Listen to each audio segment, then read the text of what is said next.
Hi everyone, this is Grace and today is December 31, 2023.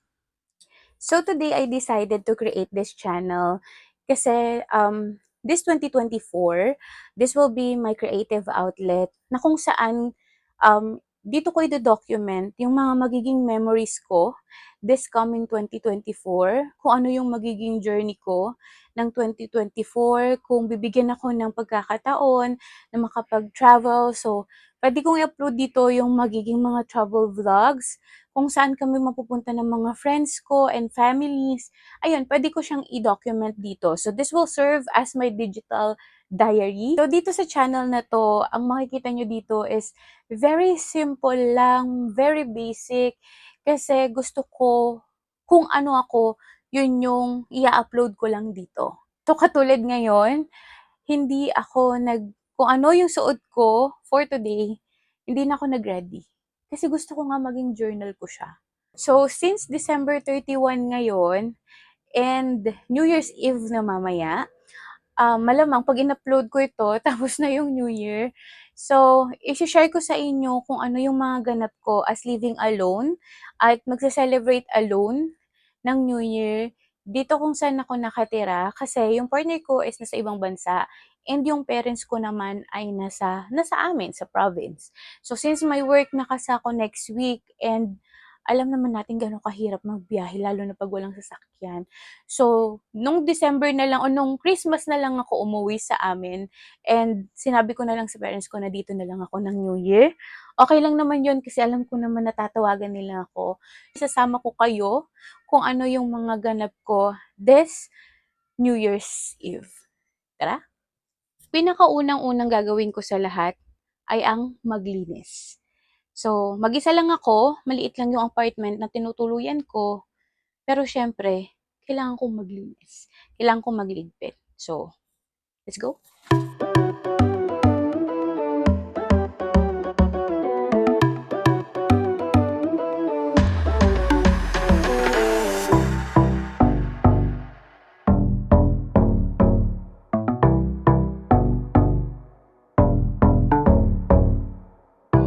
So, nag-start na akong naglinis and hindi ko alam kung ako lang ba, pero ang hilig kong magtago ng mga boxes. Hinayang akong itapon sila, kaya minsan, tinatago ko lang sila. Tapos, pag may bibigay ako, nire-recycle ko lang tong mga to para kahit paano naman nakabox sila. So, katulad nito. So, ngayon, ewan ko kung kasama siya sa New Year's resolution ko ang magtapon ng mga boxes na hindi naman na masyadong gagamitin. Pero pa pala kung yung mga regalo dito sa akin last Christmas ng mga office mate ko. Kasi isa sa mga best purchase ko ng 2023 is itong gamit kong ilaw. Yan, kasi madilim talaga pag wala yan. Ito yung Tofu Light. So, andito din kasi yung mga accessories kaya hindi ko siya matapon-tapon. Ngayon, mag-isip na lang ako kung saan ko sila ilalagay. And isa pa sa iniisip ko kung saan ko ilalagay. Itong binigay sa amin sa bago kong company, ito yung kanilang year-end na gift. Actually, ang ganda nito. Ang laman nito is a Marshall speaker. So, if ever, gagawa na lang ako ng ibang video, ipapakita ko sa inyo kung ano yung laman nito. So, ayan, tapos ko na silang naayos at saka nalinisan. So, yan na yung pinaka-the best na ayos dyan. Tapos nawala na rin, naayos ko na rin or naligpit ko na rin yung laman nitong sofa bed na to. Hindi ko lang alam kung saan ko lang ilalagay itong mga paper bag. Pero dyan na muna sila.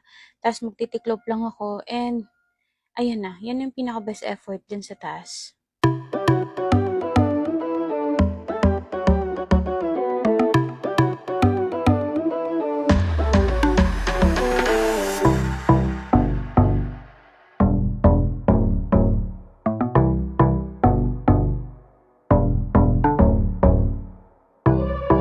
Tapos na akong naglinis. Ngayon naman gagawa tayo ng aking Christmas basket o kaya fruit basket. Ilalagay ko dito sa aking fruit basket is itong binili ko na cute na pineapple o pinya.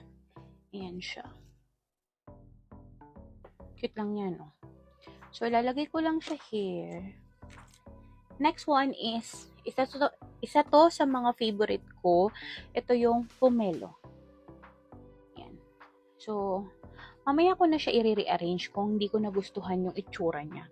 Pero for now, ganyan muna. Magkatabi sila ng pinya here. Pero ayaw talaga niya tumayo. Next one naman is tong apple. So, ayan. Isa lang yung binili ko. Siyempre. Next naman is itong pears. O basta yun. Peras. Kahit dito na lang. Ay, parang saan ko siya ilalagay dyan. Meron din akong green apple. Pwede siya dyan. Meron din akong lemon. Tapos, kiwi. Ang sabi kasi nila is 12, diba? So, nakailan na ba tayo? 1, 2, 3, 4, 5, 6, 7 pa lang. 7. Tapos, meron akong,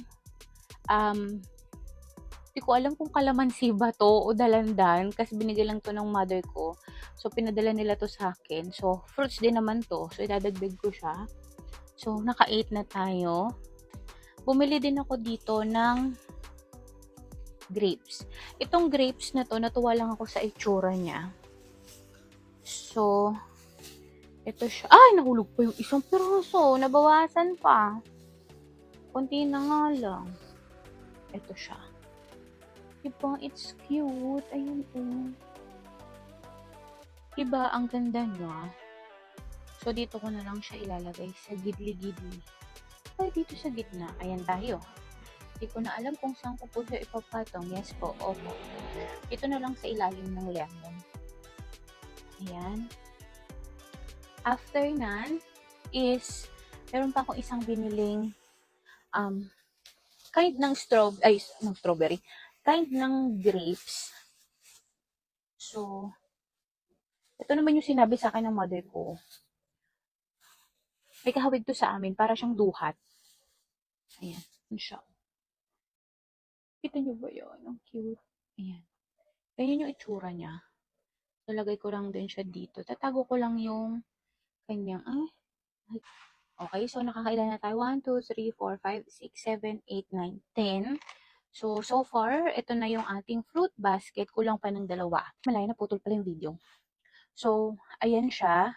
Kulang pa ako ng dalawang type of fruit.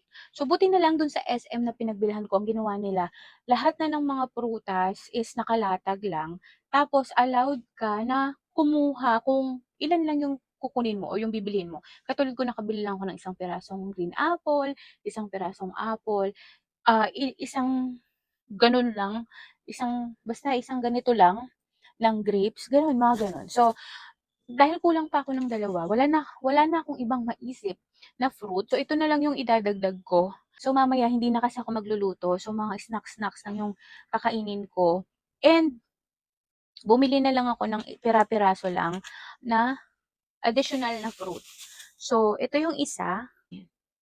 Cherry yan. So, maglalagay na lang ako ng additional cherry here. Ano ba siya pwedeng yan? Siguro mga 3. Mga 3. For I love you. Okay. And, ito yung dadagdag ko. Ayan. Dagdagan ko na lang siya ng strawberry. Ala, may bulok na. Grabe, isang araw lang binili. Najulok na. Hindi ko pa rin kasi hinuhugasan tong mga to. Pero look ko, ang gaganda nila. Ayan. So, kailangan nating i-save to kasi, ayun, medyo mahal ang strawberry ngayon. Ngayong season. So, lalagyan ko lang din siya ng ilang piraso. There. So, ayan na yung aking fruit basket. There. So, gumawa din pala ako ng ganito. Ayan. Pampaswerte, sana. Pero syempre, sasamahan natin yan ng hard work for 2024. So far, ayan na yung aking setup. Ilalagay ko na lang yung food ko dito mamaya at saka yung gagawin kong charcuterie. And so, ayan yung mga nai-ready ko kanina na magiging handa ko for tonight. So, since mag-isa lang naman ako, ito yung fruit basket na ginawa natin kanina. Tapos, ito yung wine. Ito yung pampaswerte natin. And then, gumawa lang ako dito ng simple at mini charcuterie ko. Charcuterie. Basta yon. Mini charcuterie ko. Tapos meron ako ditong tatlong piraso lang na slice cake na puwede kong baunin sa office 'pag may pasok na. Tapos ito na yung aking main dish. Bumili lang ako tapos in-air fry ko lang siya with this one. So, ayan ang aking handa this New Year. So, dito sa part na to, nagkukwentuhan lang kami ng partner ko habang kumakain ako at naghihintay ng 12 midnight. Sinamahan ako ng partner ko na magtawid ng taong 2023 to 2024. Tapos, pagkadating ng 12 o'clock, tumawag din yung parents ko. So, hindi ko naramdaman na mag-isa ako sa pagtawid ng 2023 sa 2024. Till now, medyo maingay pa rin sa labas namin. May mga nagpapatugtog, actually may nagpapaputok pa, and mga nag-iingay pa gamit ang motor. So, as long as safe kayo, okay lang yan. So, from my family to yours, Happy New Year po. We wish you and your family good health, love, peace, and more blessings to come this 2024. So, let's hope and pray na sana this year, yung 2024, is a good year for each of us. And syempre, wag natin kakalimutang magdasal kasi kahit ano man ang mangyari, hindi tayo papabayaan ng nasa taas. Ito na po nagtatapos yung aking first vlog. Maraming salamat po sa panunood hanggang dulo, sa pagsama sa akin kung paano ko sinelebrate ang aking first New Year's Eve na mag-isa, pero masaya.